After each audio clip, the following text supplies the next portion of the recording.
Et si on imaginait que tout l'univers n'est en fait qu'un gigantesque jeu de Lego? Aujourd'hui, on va explorer ensemble les briques fondamentales qui construisent le monde qui nous entoure. Bienvenue dans la chimie organique.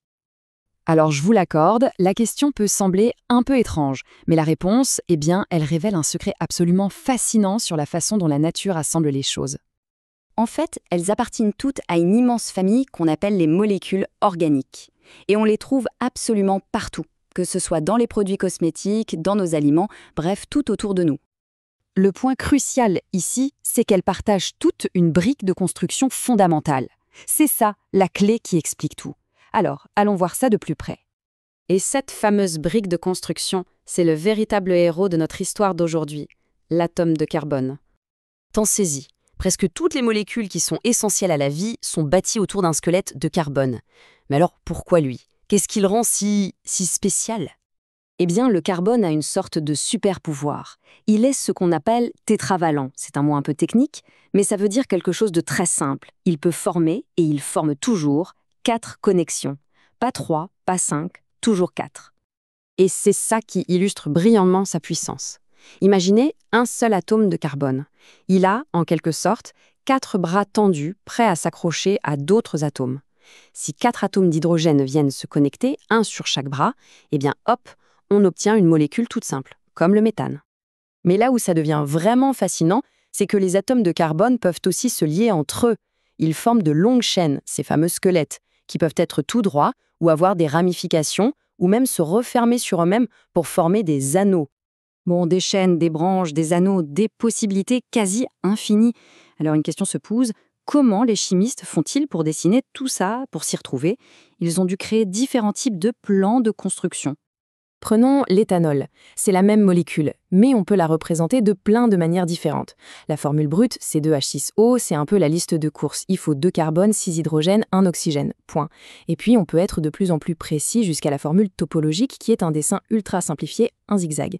Chaque représentation a son but, elle ne montre pas la même information. Mais attention, ce squelette de carbone, il faut le voir comme le châssis, la structure de base. Ce n'est que le début. Pour donner une vraie personnalité, une fonction à la molécule, il faut lui ajouter des accessoires spéciaux. Ces accessoires, en chimie, on les appelle des groupes fonctionnels. Pour reprendre notre analogie, si le squelette de carbone, ce sont les briques de base, eh bien les groupes fonctionnels, ce sont les pièces Lego spéciales, les roues, les fenêtres, les hélices. Ce sont eux qui déterminent ce que la construction finale pourra faire. Par exemple, on prend un squelette, on lui greffe un groupe OH et paf, ça devient un alcool. On lui met un groupe COOH et voilà, c'est un acide, c'est incroyable, non? Avec juste quelques règles simples et quelques groupes différents, on peut créer une variété quasi infinie de molécules. Alors avec des millions de molécules possibles, comment on fait pour s'y retrouver? Pour en pas que ce soit un chaos total? Les chimistes ont mis au point un système de règles, un langage universel pour donner un nom à chaque molécule. C'est la nomenclature. Ça peut avoir l'air super compliqué, mais en réalité, c'est un système d'une logique implacable. Chaque morceau du nom, c'est un indice. C'est un code qui nous dit tout. La longueur de la chaîne, quel groupe spécial elle possède, où sont placées les branches. En gros, le nom, c'est le plan de montage complet de la molécule, condensé en un seul mot. Allez, on arrive maintenant à la partie la plus vertigineuse, je trouve. On a vu qu'on avait des pièces, des règles pour les assembler, mais que se passe-t-il si on prend exactement les mêmes pièces, mais qu'on les arrange différemment? Eh bien, on entre alors dans un concept absolument fondamental en chimie, celui de l'isomérie. Et cet exemple l'illustre parfaitement. Ces 2 molécules ont exactement la même liste de pièces, 4 carbones et 10 hydrogènes. Et pourtant, ce ne sont pas du tout les mêmes molécules. Juste parce que leurs atomes ne sont pas connectés de la même façon, on obtient 2 substances complètement différentes, avec des propriétés qui n'ont rien à voir. Et ce réarrangement peut se produire de plein de façons. On peut changer la forme du squelette, on peut déplacer un groupe fonctionnel d'un endroit à un autre, ou on peut même, avec les mêmes atomes, créer un groupe fonctionnel totalement différent. Et c'est ça la leçon la plus importante. Les briques de construction sont importantes, bien sûr, mais la façon dont elles sont assemblées, l'architecture de la molécule, ça compte encore plus.